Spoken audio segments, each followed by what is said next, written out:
سلام تعنا حبليكم يلكم كبرات نفتوات تخطتلت زيناتنا نزي سعزت اخبنا محدشت معبلاتات واناوي حدش حبريتات قريبنا لكم لنا نمكت لكم بخبرنا عدم تقراي هورايزن سبسكرايب لايك شير نراقبكم واناو زيناتات حدشت معبلاتاتكم وانتنتانتات كترخبيكم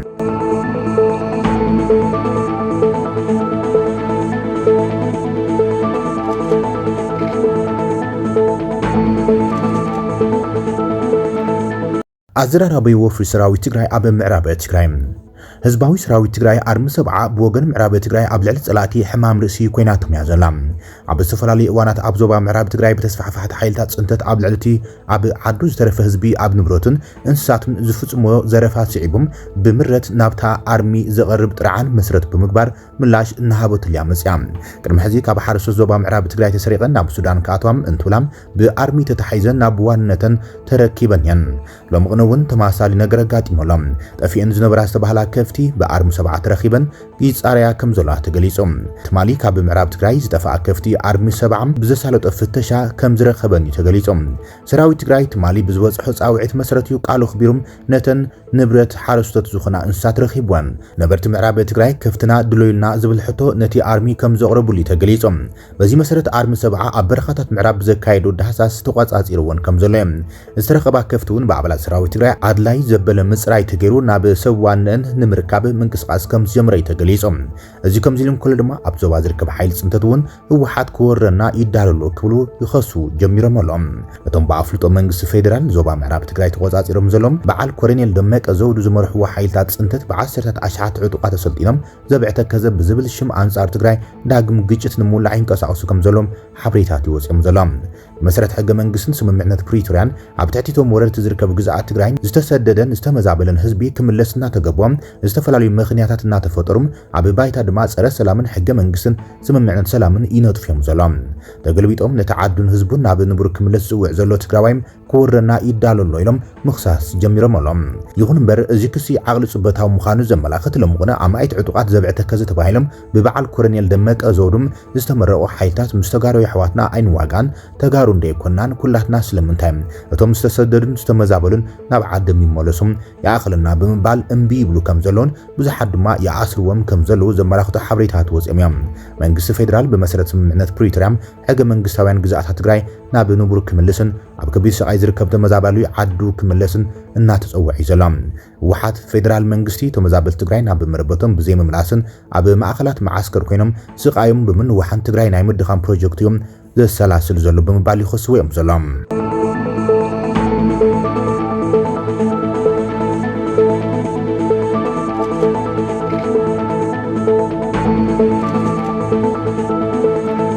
صمد دكتور دبرتسيان ገብረ ሚካኤል መራሕፋኑ ዘመነ ካሲን ተሰሚዑ ኣሎም እቲ ተሰሚዑ ዘሎ ሓዱሽ ጽምዶ አንጻር አጀንዳ ኩናት መንግስት ብልጽግና ዝብሉ ምዃኑ ተገሊጹ ዘሎም ካብ ኩሉ ወገን ዝመጹ ዝተባሃሉም ፖለቲከኛት ኣብ ሓደ መድረኽ ዘራኽብ ጸረ ኩናት ወፍሪ ክጅምር ምዃኑ ተገሊጹ ዘሎም በአካል ዘይተራኸቡ ፖለቲከኛት ሓዊሱ በአማይ ተሽሓት ዝቁጸሩ ሰባት ንምጥርናፍን ኣብ ዝተፈላለዩ ከባቢታት ኢትዮጵያ ዝካየድ ዘሎ ግጭታት ንምቁራጽ ቀትለት ንጹሃት ሰባት ንምክልኻልን ሰላም ንምጉልባትን ብኢንተርኔት ዝቁጸር መድረኽ ከም ዝተኣይሸ ተገሊጹ ኣሎም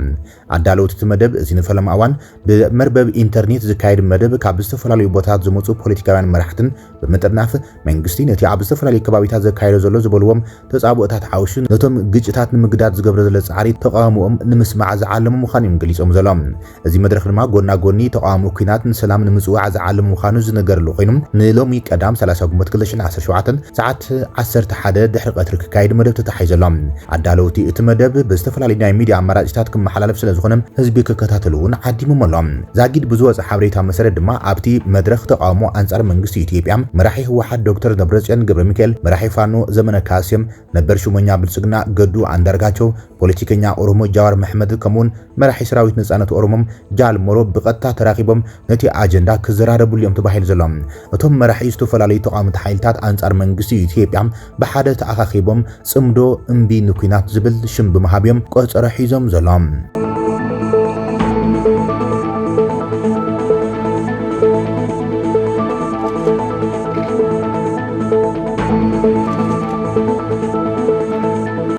ፈላማይ ስጉምቲ መንግስቲ ኤርትራ አንጻር ኢትዮጵያ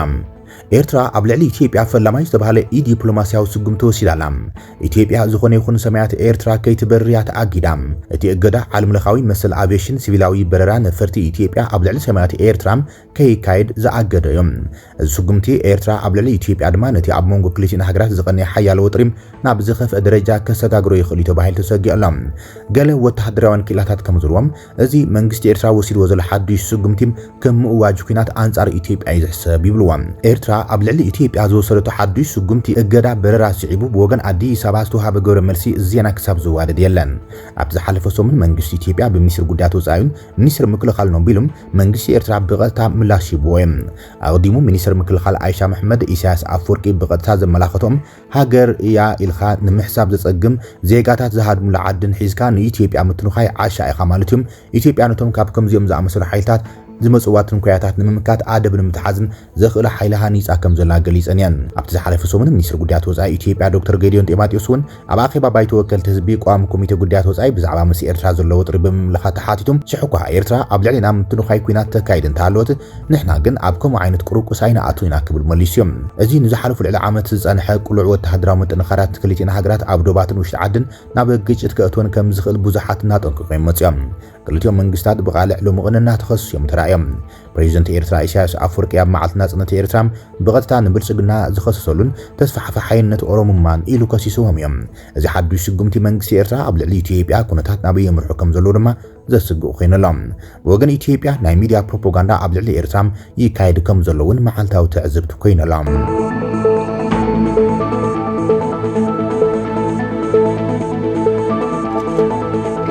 ዜና መስዋዕት እዮም ተጋዳሊት ሌተናል ኮሎኔል ውህደት ነጋ ተሰዊዓ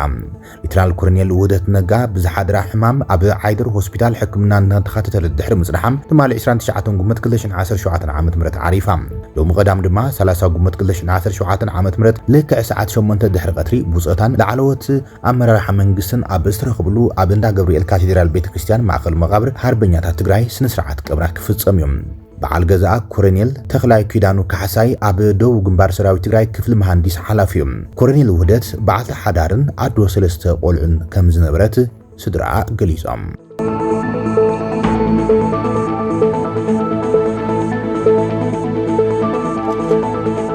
ምጽተ ዓለማዊ መጥቃዕቲ ሩስያ ኣብ ልዕሊ ዩክሬን ሩስያ ኣብ ልዕሊ ካልእቲ ዝዓበየት ከተማ ኬርቭ ዩክሬን ዘካየደቶ ዝዓበየ መጥቃዕቲ ሰብ ኣልቦ ነፈርቲ ስዒቦም 5 ሰባት ክሞቱ እንከሎም ካልኦት 17 ድማ ከም ዝቆሰሉ ተገሊጸሎም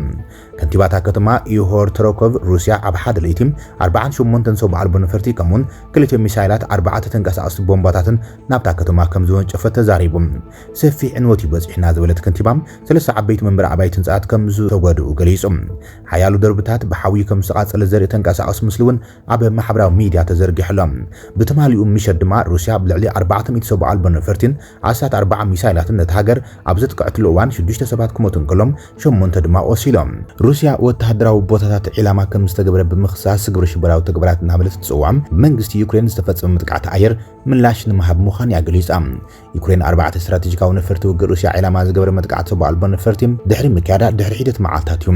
ዩክሬን ን4 ስትራቴጂካዊ ነፈርቲ ውግእ ሩስያ ዒላማ ዝገበረ መጥቃዕቲ ሰብ ኣልቦ ነፈርቲ ድሕሪ ምክያዳ ድሕሪ ሒደት መዓልታት እዩ ተፈጺሙ ዘሎ ኣገልግሎት ጸጥታ ዩክሬን ኤስቢዩ ኣብ ዝሓለፈ ሰንበት ኣብ ዘካየደ ወተሃደራዊ ስርሒት ስፓይደር ዌብ ዝተባሃለ ኮይኖም ብውሕዱ 40 ነፈርቲ ሩስያ ከም ዘዕነወ ገሊጹ እዮም ዩክሬን ነቲ ስርሒት ንምፍጻም 117 ሰብ ኣልቦ ነፈርቲ ከም ዝተጠቐመት እዩ ትገልጽ መጀመርታ ናብ ሩስያ ብሕቡእ ኮንትሮባንድ ከም ዝኣተዋ ድሕሪ ድማ ኣብ ውሽጢ ኣብ ድሕሪ ናይ ጽዕነት መኻይን ብዕንጨይቲ ዝሰርሓ ሰናዶቕ ተቐሚጠን ናብ ጥቃቶም ዒላማታት ዝኾኑ ቦታታት ተንቀሳቒሰን መራሕቲትን ናይ ጽዕነት መኻይን ድማ ብዛዕባ ዝጸዓኑ ኣቑሑ እንታይነት እንከይፈለጡ እዮም ተጓዒዞም ተባሂሎም ብኸም መንገዲ መራሕቲ መኻይን ናብ ጥቃ መደብራት ኣየር ሩስያ ዝርከቡ ቦታታት ከም ዘጓዓዝዎን ተገሊጾም ብድሕሪኡ ተንሰብ ኣልቦ ነፈርቲ ካብ ርሑቕ برلن قصر سون شفاين بريزيدنت أمريكا دونالد ترامب زحلف عربي أقامشتم نجازيات أبزها بحبريتام يوكريناوين بريزيدنت روسيا فلاديمير بوتين نابسيتان كم زغير وغليزم روسيا أبلكاتي كلش إسرائيل كلتن أبدأ اليوكرين مولو ورار كم زمرتيو تغليزم أتي تمالي بأسات 400 دروناتن ميسايلاتن استفدت من مدقعات روسيا أبدأ اليوكرين دما مسألة عالماوي مدقعاتي وجبر مرسي ناتباح لهم